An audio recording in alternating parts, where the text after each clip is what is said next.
Devdutt Pattanaik. Coming up on Newstrack. FIRs and complaints are piling up against Trinamool's Member of Parliament Mahua Mitra. Mahua, for her part, refuses to back down. She's asking people to join her, to support her, to back her so that what she calls one Brahminical BJP version of Hindutva doesn't triumph over all else. The BJP is attacking Mamata Banerjee, questioning her silence and demanding action against the Trinamool MP. One's version of Kaali. Kaali to me is a meat-eating, alcohol accepting goddess. To me, that is a version of Kaali. And the remark on India Today Conclave East that sparked the Kaali storm. And now, days on, the Trinamool Congress Member of Parliament Mahua Moitra remains in eye of the Kaali storm. At this point, again, I'd like to ask you, is there any disciplinary action you are mulling over? Is that a discussion within your party right now? Whole matter, we shall take a decision at the appropriate. The public snub came 2 days after the TMC had officially slammed Mahua's statement on Kaali being a meat-eating, alcohol-accepting goddess, leading a sulking Mahua to unfollow her own party handle on social media site Twitter.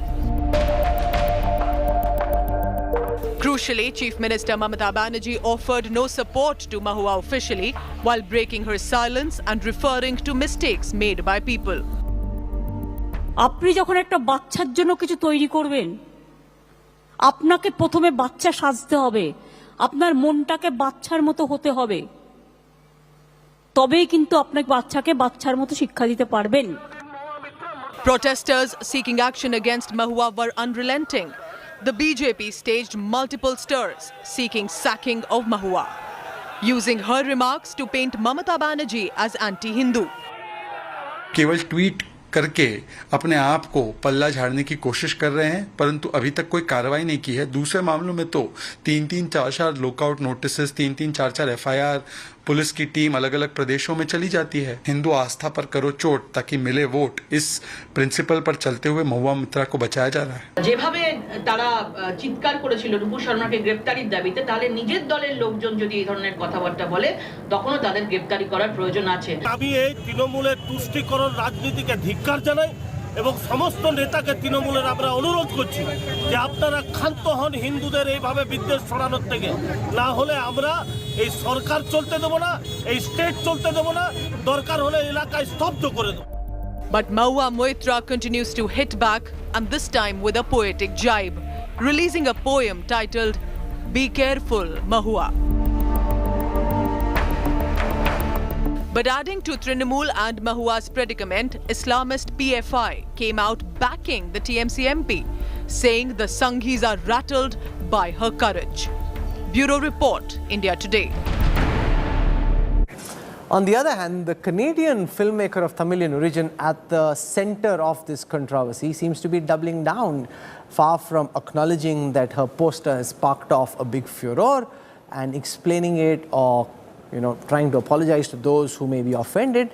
The filmmaker Manimekka Lailina put out another image of Shiv and Parvati, actors dressed as Shiv and Parvati, who were smoking, saying, meanwhile, she's accusing the Sangh of spreading hate and alleging that her voice is being silenced. First, a controversial film poster on goddess Kaali, showing the deity revered by Hindus smoking a cigarette.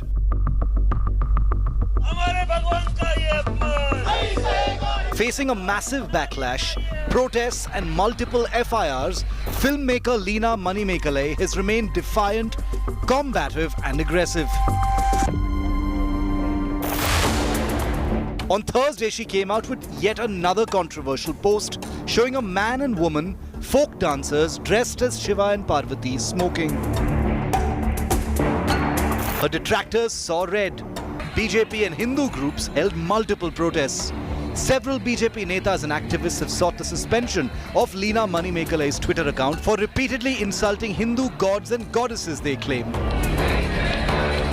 हम मध्य प्रदेश सरकार की ओर से केंद्र को पत्र लिखने जा रहे हैं कि एक LOC जारी करें। वो लुकआउट सर्कुलर होता है। ये लीना मणि मैकलई जी के खिलाफ, क्योंकि अब वो जो कर रही हैं वो जानबूझ के कर रही हैं, ऐसा प्रतीत होता है. This is not about creative expression. This is clearly about targeting one community, one faith, and saying that this is, in our terms, secularism means abusing Hindus, and this is our right, and we shall do it. In the name of creativity and the freedom of speech, what the people has been doing, they are making a derogatory statements and derogatory pictures, posted derogatory pictures against the other religious community. It is not only about Hindu community. I am talking about every community. It should be stopped. But amidst the wrath and protests, Leena remains unfazed, firing a series of salvos on her social media accounts.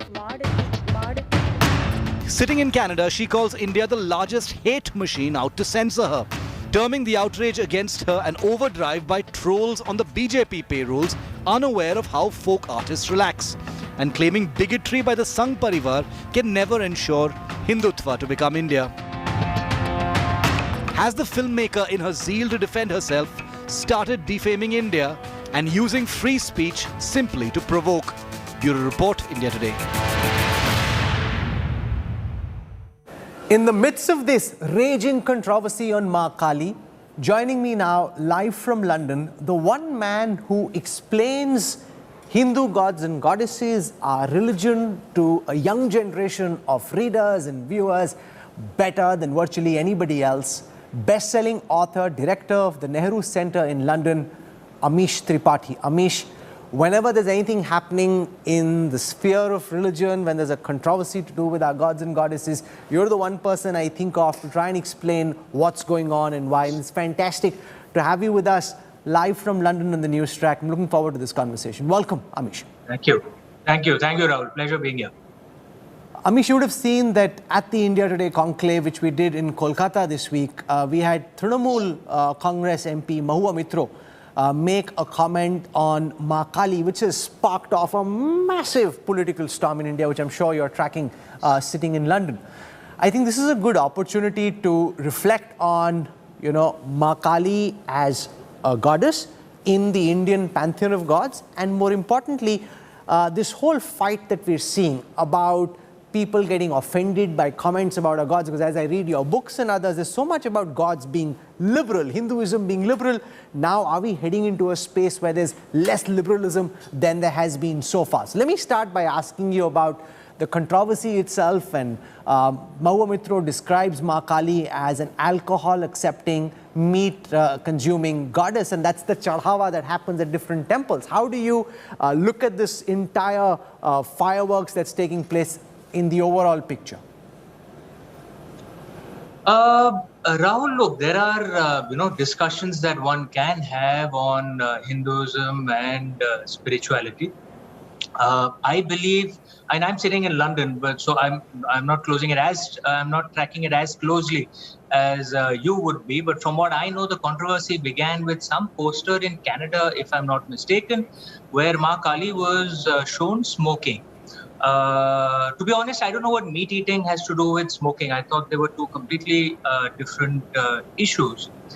But what I suspect is happening in the modern day, I think it's John Nash's, if you know the Nobel laureate, the brilliant mathematician John Nash's theories in action, really. John Nash had theorized that individuals or groups interact with each other and what are states of disequilibrium and what is a state of equilibrium, what in game theory is called Nash equilibrium. And the state of disequilibrium in most democracies in the West and in India is that certain religions are treated with extreme disrespect, whereas certain religions are treated with extreme respect, sometimes even fear. In the West, for example, Christianity is attacked very aggressively and sometimes nauseatingly by the similar groups, radical woke Marxists, radical Islamists, but not so much, other religions like wokeism or Islam. In India, the religion that is attacked aggressively is Hinduism by the same groups. This is a state of disequilibrium, as John Nash had theorized. So what is a state of equilibrium? where one state of equilibrium can be where all religions are treated with equal disrespect by the ones who primarily create disrespect in democracies, radical woke Marxists and radical Islamists, or that all religions are treated with equal respect, which is how most Indian Muslims actually behave. Most Indian Muslims will, of course, not be happy if Allah or Prophet Muhammad are disrespected, but in turn, they respect, Hindu gods, Christian beliefs. It's for them Ganga, Jamna, No, but Tarzi. Amish, the way that It's I a see two-way it, and street. many others would... This is the core problem which is causing the issues, I think. This equilibrium that you talk about, Amish, is also one of the hallmarks of our culture.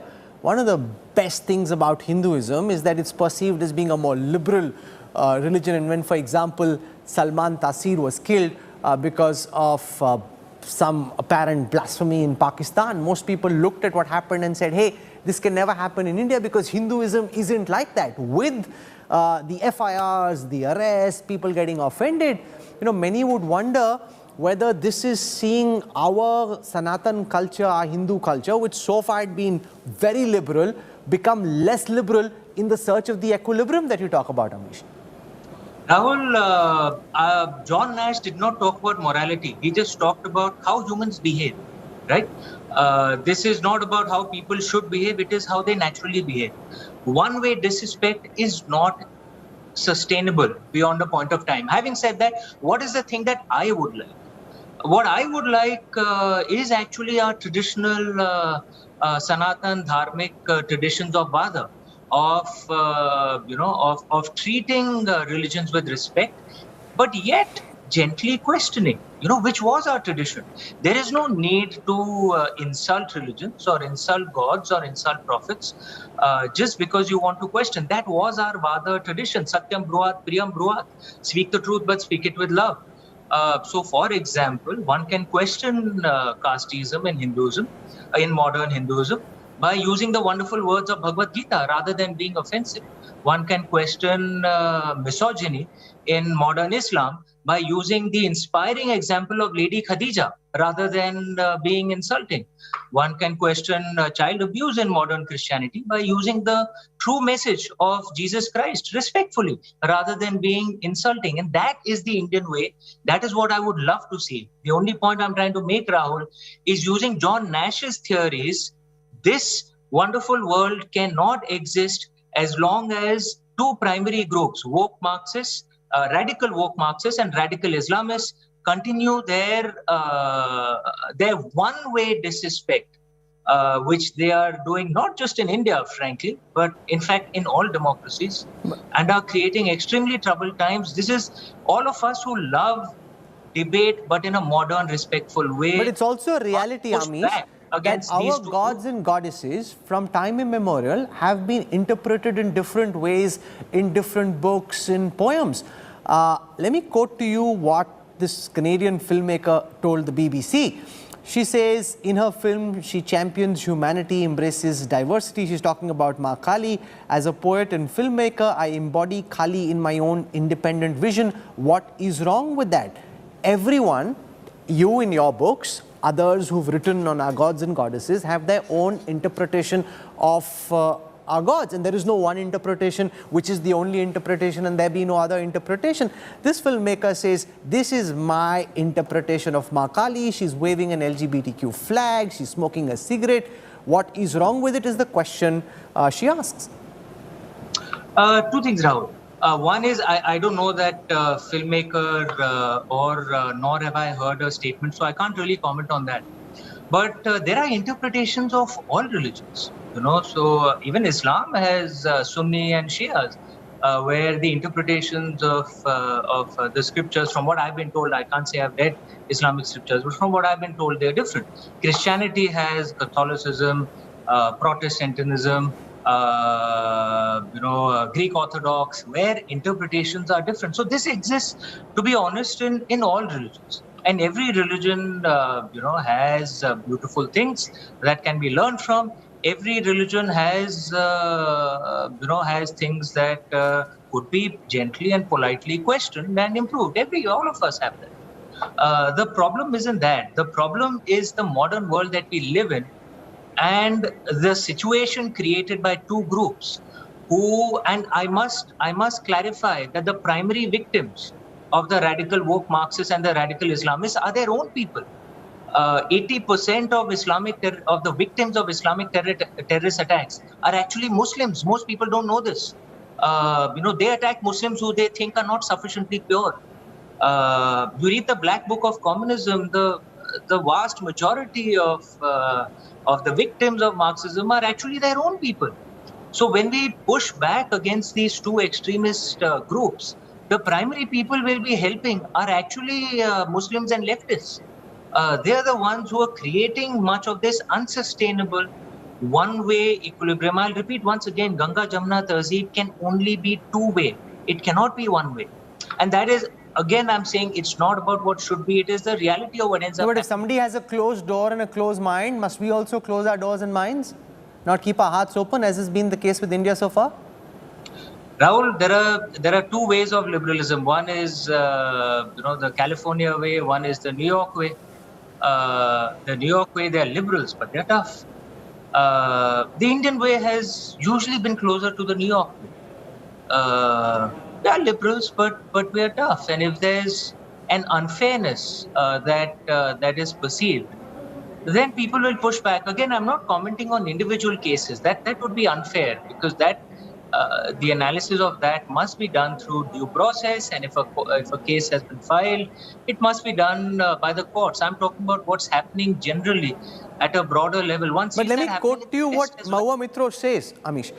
She, at the India Today conclave, we did said, if you go to Bhutan or Sikkim, for example, where they do puja, they give whiskey to their god. If you go to Uttar Pradesh and say you'll give whiskey to your god as prasad, it will be seen as blasphemous. And I have here with me a full range of temples from Delhi to Madhya Pradesh to Gujarat to Odisha, in different parts of the country, where meat, for example, is given as a prasad to our gods, and in several places alcohol is given as prasada as well. That is a reality, but somehow when you say that as a reality, it's almost seen as being offensive. But it's not like a hidden reality, it's the prasad that's given in full public view. Rahul, one is of course quotation. The second is one of the legal things, the mens rea, the intention with which it was said. There's a Muslim friend of mine in London who showed me a video of Islamic preacher Zakir Naik saying almost exactly the same thing that Ms. Sharma said. And I was confused. So then I asked that, then why are you offended? He said that no, actually it wasn't what was said, it was the way it was said, the intention with which it was said. So I said, okay, that's for a court to decide, that what was the intention with which something was said. I guess maybe it's a similar situation. And this, Rahul, this tends to arise in an atmosphere where there is a feeling of unfairness. I'm saying once again, this is the way human beings will end up behaving if they feel, that they are being subjected to unfairness. This is what John Nash's theory clearly predicts, and you can see it in action. But the counter to that from the likes of Mahua Mitro, Amish, is her statement. I'll quote to you what she says. I do not want to live in an India where BJP's monolithic, patriarchal, Brahminical view of Hinduism will prevail and the rest of us will have to tiptoe around religion. I will defend this till I die. File your FIRs. I'll see you in every court in the land.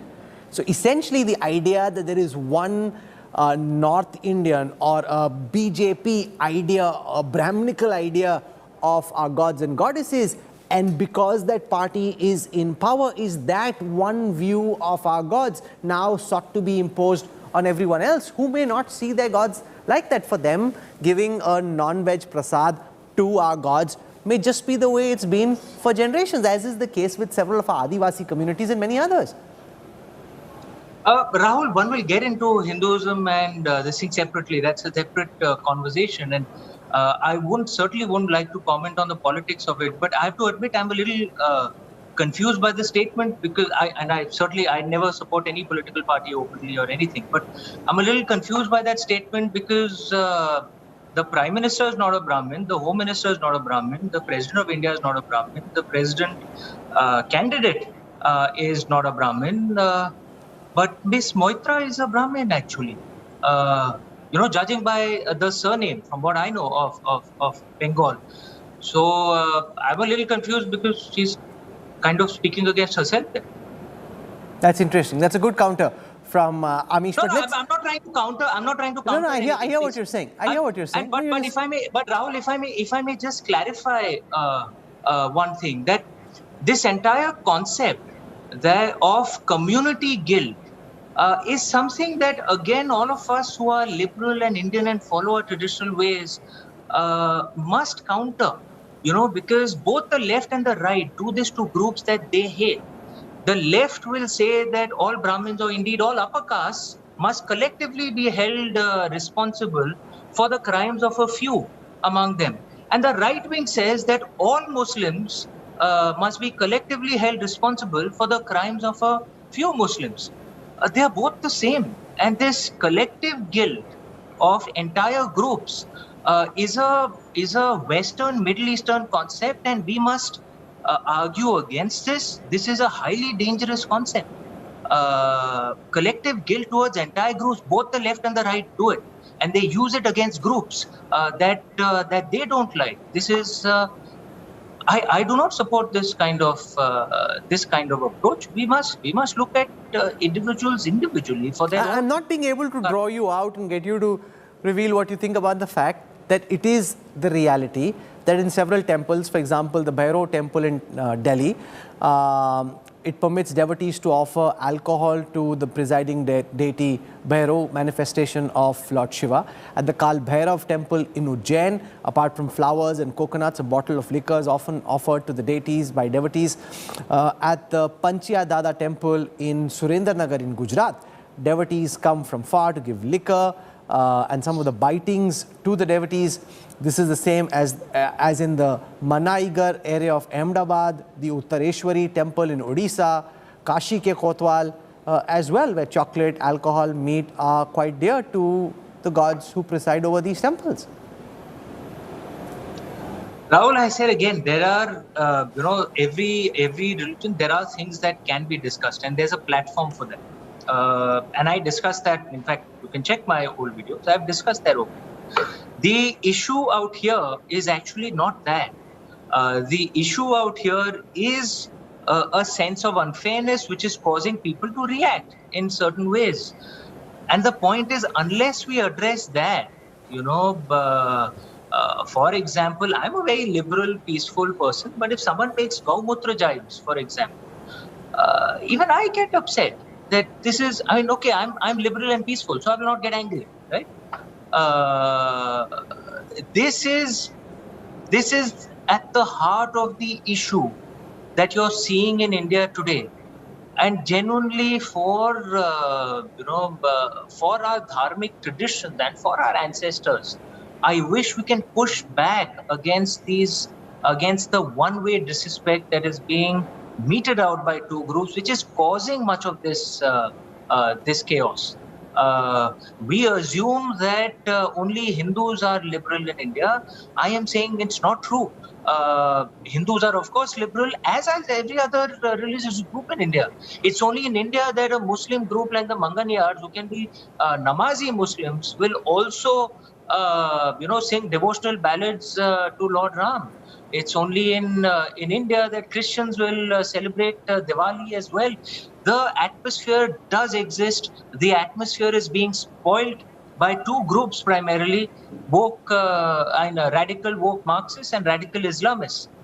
Where does this end? This equilibrium that you speak about and the pushback from Hindu society, where does this end? Does it potentially John Nash's look, yes. It's better to quote a Nobel laureate than you or you tell me what you think. You're a smart thinker yourself. No, hear my question, then respond. My fear is, does this end in an India which is less tolerant, less liberal, less open, where people get offended so quickly that if you say something which in years, like let me give you that example of that Rishikesh Mukherjee film from 1983. When it came in the film, you know, the honeymoon, nobody even commented, everybody just chuckled at it, laughed it off. Now, you've got Zubair who's been arrested.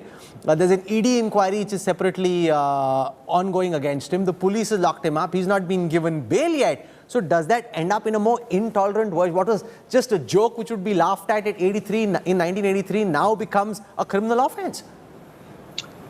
Rahul, in traditional Hinduism, Buddhism, Jainism, and in fact all the dharmic religions, so traditional Sikhism as well, blasphemy was seen as juvenile stupidity, frankly, not as something that. But the Nash equilibrium and the game theory shows very clearly in which two ways this can move. Either all religions are treated with equal respect, or all religions are treated with equal disrespect. It will move in one of these two directions.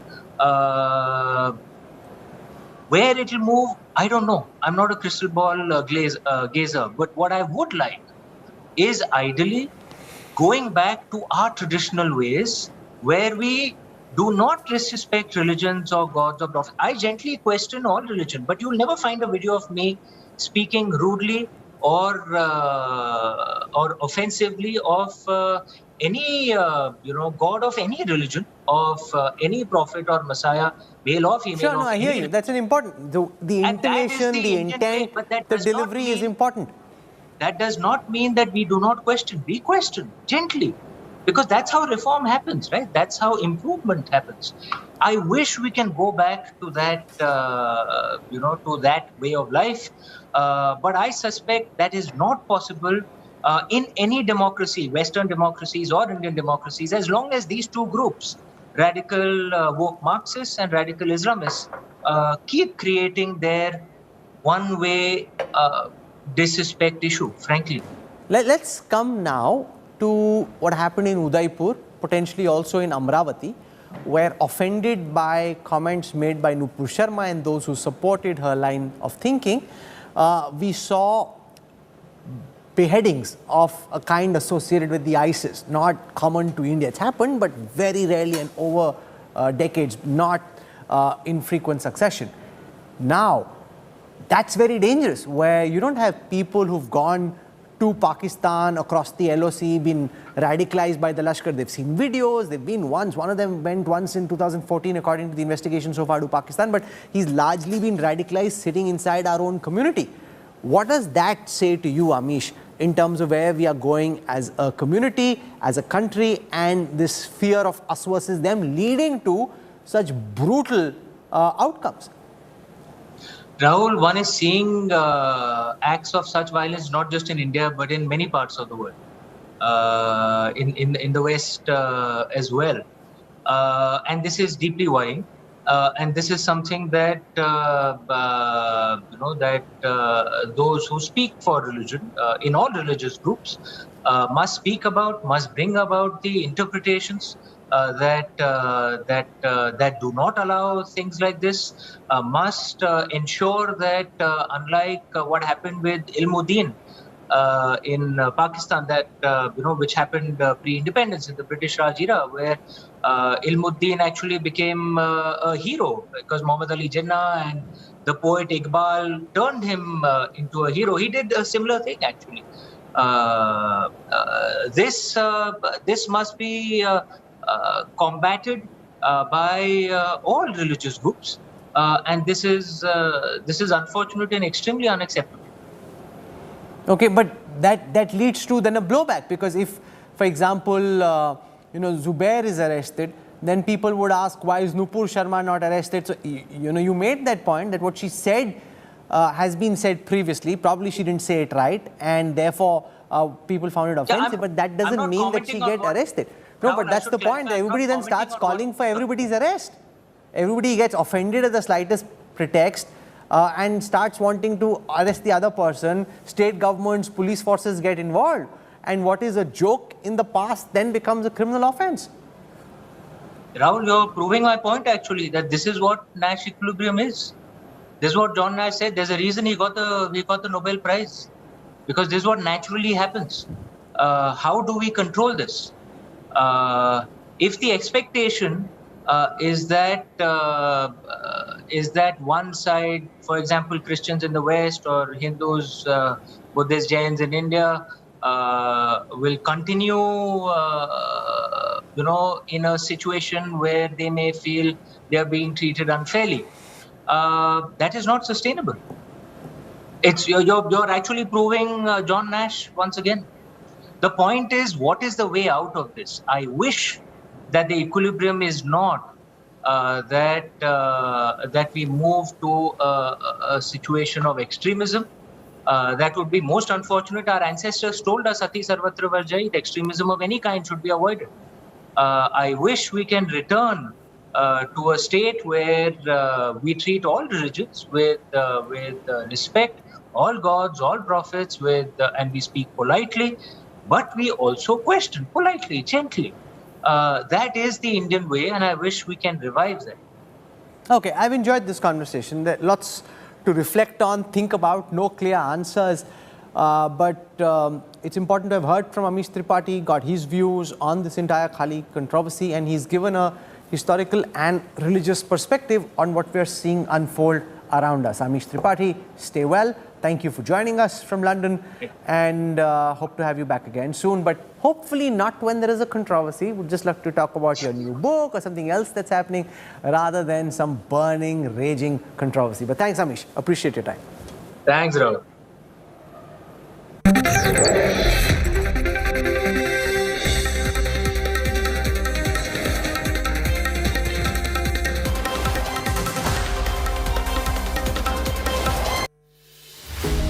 With every sunrise comes new beginnings, new opportunities and new stories. And that's why we're first up. While you're sleeping, we're hard at work to ensure you get the perfect news shot every morning. Get you all the updates. Our morning mission, to get you news that's fresh and packed with flavor. Watch First Up every weekday morning with me, Akshata Nandagopal, right here on India Today.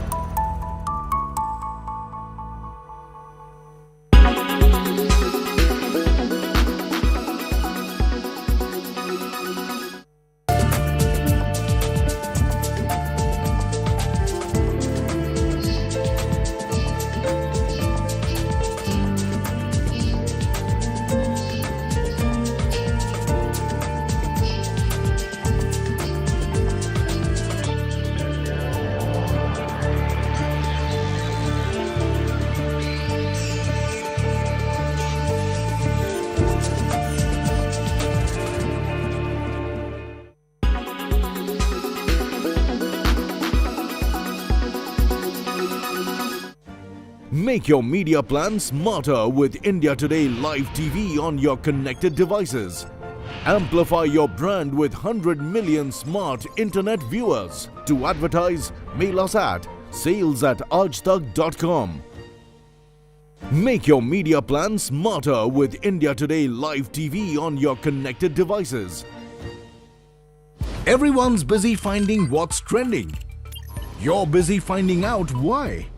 India Today, for those who research before reacting. Download the India Today app now. You are watching India Today.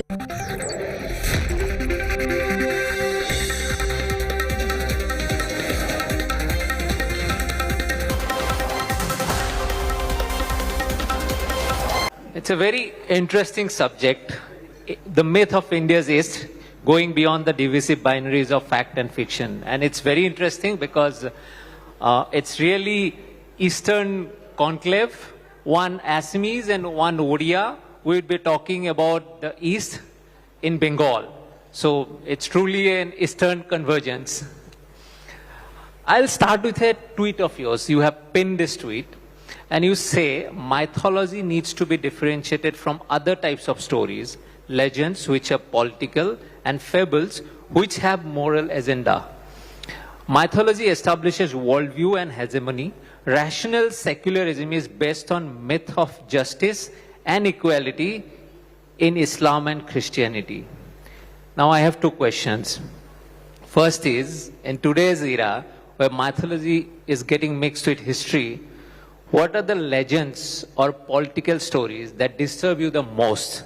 And secondly, you have mentioned Christianity and Islam. Does that mean that the myth of justice and equality exists only in these two religions and not in Hinduism, which is very much a big issue in current India?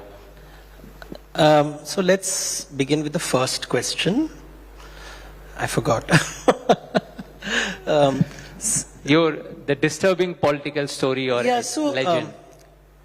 People use words like culture, civilization, based on 19th century ideas. The 21st century ideas are very different. So really they have to read the more recent books, the recent scholarship, post-structural scholarship. Civilization words and all are used, they are very old, very colonial ideas.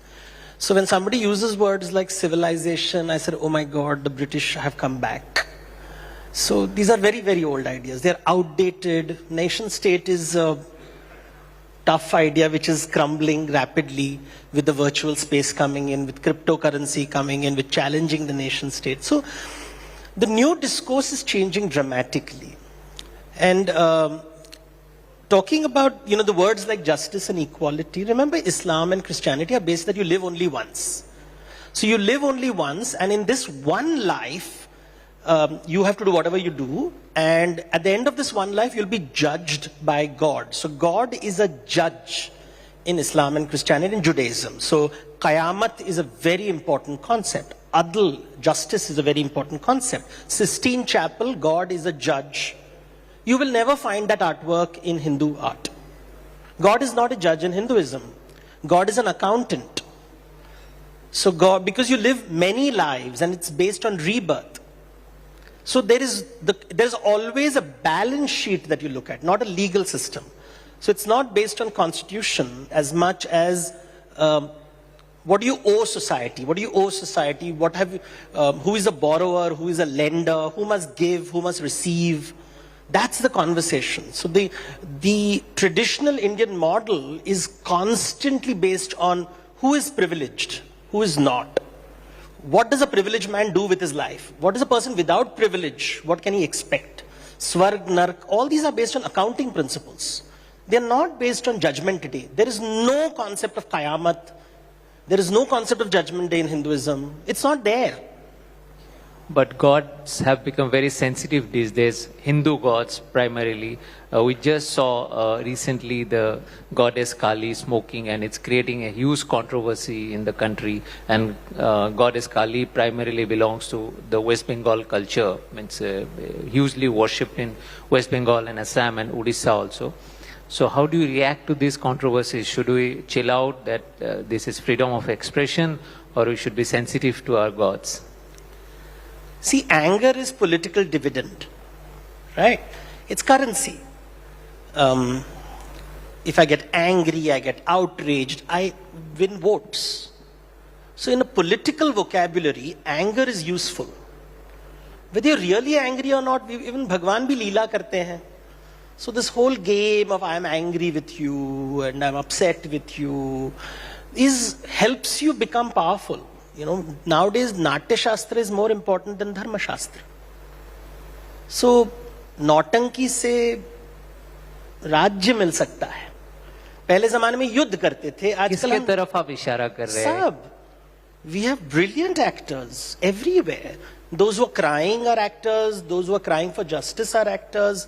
This side, that side, everyone. So Nautanki is the big, Natya Shastra is the big theme. You have to go, I would recommend future politicians to go to drama school. Because that's what gets you the votes. You give the great speech and people will believe you. So it is Natya Shastra. It doesn't matter what you genuinely believe in, what you genuinely care for. If you get angry, you get your vote. So Navaras you should learn, Bhava, Natya Shastra, Angika, when to bow, whom to bow to. Then there is Mudraएं. I'm tempted to ask, who has the best potential among the current lot of politicians? See, I'm a mythologist, so as per some people, that is false history. They don't understand the meaning of these words. Mythology is somebody's truth. Fact is everybody's truth. And fiction is nobody's truth. To study mythology, you have to accept other people's truth. If Nautanki gives you Simhasan, then you will do Nautanki. Because that's the design of democracy. Democracy says, we will vote you if you appeal to our emotion. We don't care whether you genuinely perform. It doesn't matter whether you give us jobs, whether the economy is doing well, whether my life is better. It doesn't matter. If you make me angry, play with the right emotion, I will give you power. So that's the Nautanki will come. So that's the most important skill set today. Let me come back to the East first. Political stories, as you said, legends are political stories, and we have seen that there is a urgency and there is a desire to create a certain kind of political stories and narrative in India, and which has probably historically affected certain parts of the country. We see that characters are only from a particular area. Even in your mythology, if we look at all the top characters that we know of, they are from, say, mostly from North India. Do you think that regional disparity or an uniform narrative is not a current problem, but a very mythological, historical problem? See, 50% of India lives in the Gangetic Plain. So most of the votes come from the Gangetic Plain. So gods also live in the Gangetic Plain. Mathura is in the Gangetic Plain, Kashi is in the Gangetic Plain, Ayodhya is in the Gangetic Plain. So nobody cares for Kerala unless there's a controversy. I remember being in Rajputana, a Rajput state, and the Rajputs were talking about how Rajputs are not treated properly. So I asked them, so do you know about Gajapati? And they said, no, ye Gajapati kaun hote hain?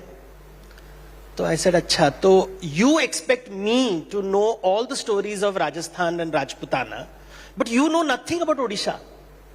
You know nothing about Gajapati. I said, have you heard of Indradumna?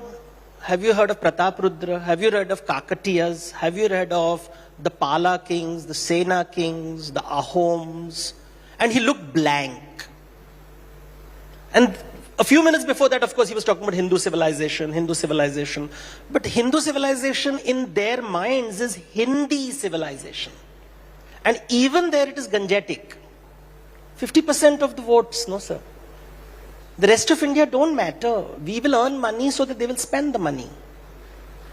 And that's the way the story goes. The gods are also North India. We never talk about the gods of Maharashtra. Vithala. We never talk of Srinathji. We never talk of Tirupati. We never talk of the rest of India. Kamakhya. Vishnupur temples. The rest of India is not there. So that's the big thing. Because when they say, aapko Hindi nahi pata hai, to I say, tu Marathi madhe bolna. So no, why should I speak in Marathi? I said, I am an Odia who speaks Marathi because I live in Bombay. Why should I not speak in Marathi? Why should I not speak in Odia? Why should I not speak in Bengali? Why should I not speak in Assamese? Why Hindi? I don't know which language the gods spoke. They said, nahi, wo Bhagwan to Sanskrit bolte the. Tumko kaise pata? Sri Krishna to Braj Bhasha bolte the. Braj Bhasha bolte hain wo. All the poetry of Krishna is written by Chandidas, Vidyapati. Then I said, have you heard of the Tamil Krishna? Have you heard of Perumal? Nahi pata. They know nothing. Zero understanding of South, East, West. Everything is Mughal Rajput, Mughal Rajput, Mughal Rajput. And I'm like, oh God, please, thank God Mani Ratnam is making a film on Cholas. He is making a film on Cholas, but we have just seen a movie on Prithviraj Chauhan. We have seen? India has seen. I thought the theatres went empty, no? That's what I wanted to hear. So, as you were saying that injustice has been done to, kind of injustice has been done to the east or south or other regions of the country. Now we are very hopeful because textbooks are being rewritten. So justice will be probably done. But at the same time, I'll quote another tweet of yours. You were saying that mythology, and this is for the next generation. So this is in the context of next generation. Like mythology, there is no true history.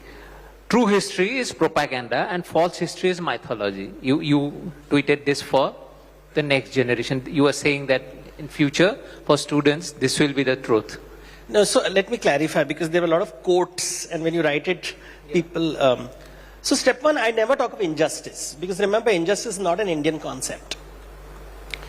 This concept of justice, injustice, sin, original sin, apocalypse, 1,000 years of slavery, 100 years of slavery. Chinese have the story of 100 years of slavery. Indians have the story of 1,000 years of slavery. These ideas are based on a biblical structure. There is no injustice in the world. Nature takes care of everything. It sort of balances everything out. So it's the way nature is designed. But my tweet was this, that today historians are considered to be fiction writers. If you look at the history department, it's only a question of time before the history department will be headed by fiction writers. We are going in that direction, where if you're good at fiction, you could be the head of history department. Are you indicating to any particular writer, No. author?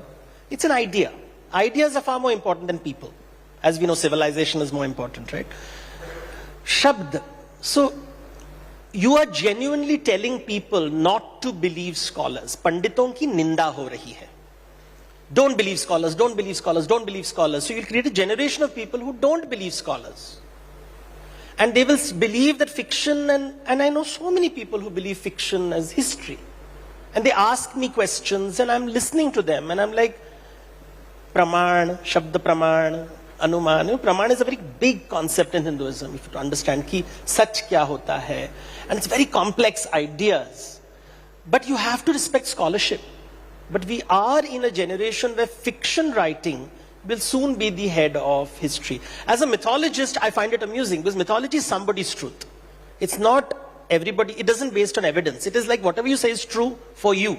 Why do you believe in this?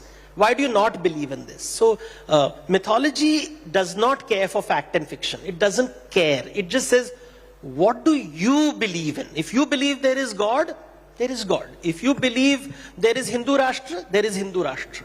If you believe that everybody in India should speak Hindi, that's your belief. Because when I believe you, I can have a conversation with you. I don't argue, because argue is fact and fiction ki dunya is vivad wali dunya, where I am right, you are wrong. I am right, you are wrong. And jiske haath mein talwar hota hai, wo hamesha sahi hota hai. Your boss is always right. Right? Because he has the power to take away your employment. Right? We know that. I can raid your house. I can put you in jail. So whatever you say is the truth. Right? The truth is determined like that. So mythology recognizes this. Mythology recognizes the stories change over time. That Christianity today is the result of the Roman Empire. Not because of Jesus Christ. It's because the Roman emperors became Christian. So Jesus Christ didn't create Christianity. Roman Empire created Christianity. Right? But so when you realize these ideas of mythology, you realize that what are we telling the next generation? We are telling the next generation. So are we seeing the creation of new Hinduism in the current India? See, Roman Empire created Christianity. So a uniform kind of Hinduism. So look what happened to Christianity. Let's go to history. Since although I'm a mythologist, I'll talk about history. Roman Empire takes Christianity in the 3rd century. In the 6th century, Islam rises and counters it. The Roman Empire fought the Parthians. The moment Roman Empire becomes Christian, the Parthian Empire and the Middle East becomes Muslim. Then you have the Crusades. So there is a fight between the two. So they didn't become all powerful. And then the Roman Empire divides into the Eastern and the Western Roman Empire. And then the Holy Roman Empire is destroyed by Protestant fights with the Protestants and the Catholics. And the Orthodox Christians are on the West. So nothing lasts forever. Buddha said nothing lasts forever. Hindus say nothing lasts forever. Only politicians believe they last forever. You are a mythologist, so who is your favorite character in mythology and in Indian political context, in the current political context, who do you think most resembles to that character? So my favorite character is, Ganesha's rat. कोई उसको देखता नहीं है ना, because वो बिचारी एक मराठी मध्ये त्याला उंदीर म्हणतात. Since we are a multilingual country, we should talk in different languages. So चूहा is very important to me, because चूहा आपका धन हमेशा चुराएगा. And for me, that चूहा is wonderful. It reminds me of election bonds. I ask for an individual. No, You're playing safe. Not really. I don't want a tax raid. Okay. You don't want a tax raid. I earn a lot of money. They're And I don't listening. want to be in jail. I want like my security. I like my life. अभी क्यों पढ़ना है? जिस राजा का तलवार हम देखते हैं, राजा को थोड़ी ना देखते हैं. तो राजा आते जाते हैं, तलवार हमेशा रहता है. So you want to be on the right side of the Raja? I want to be alive. I like being alive. Do you have a problem with that? Absolutely not. Thank you. On that note, we would like to conclude this session. It was wonderful having you here and such a intense but delightful conversation. Thank you. Thank you, Mr. Patnaik.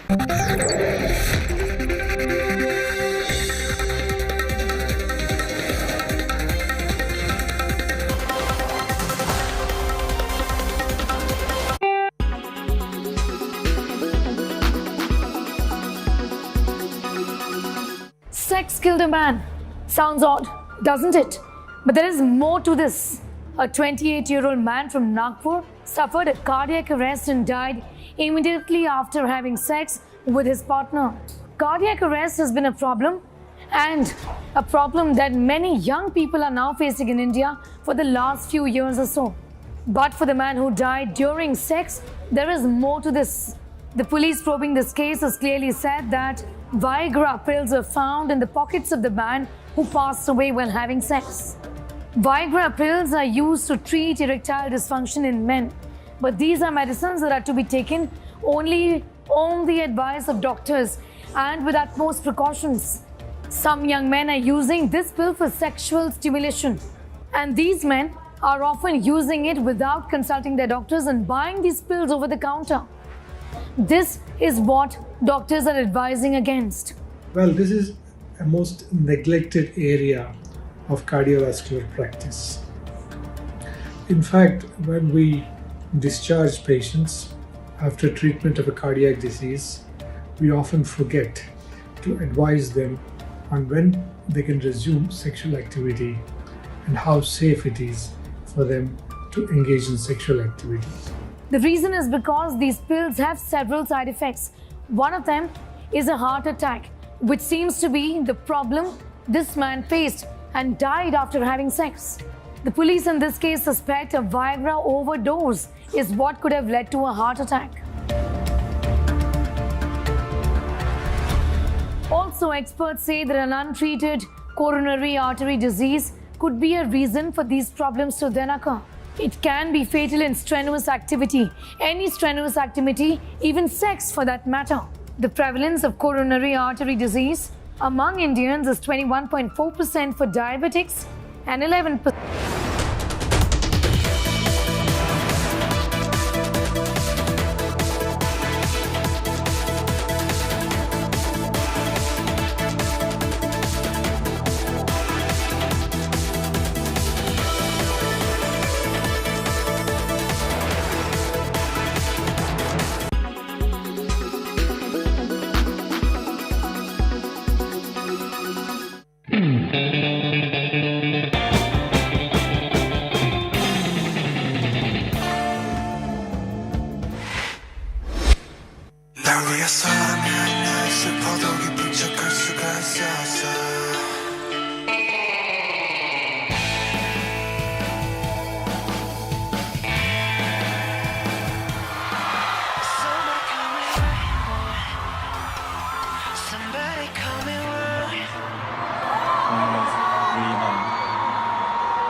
Everyone's busy finding what's trending.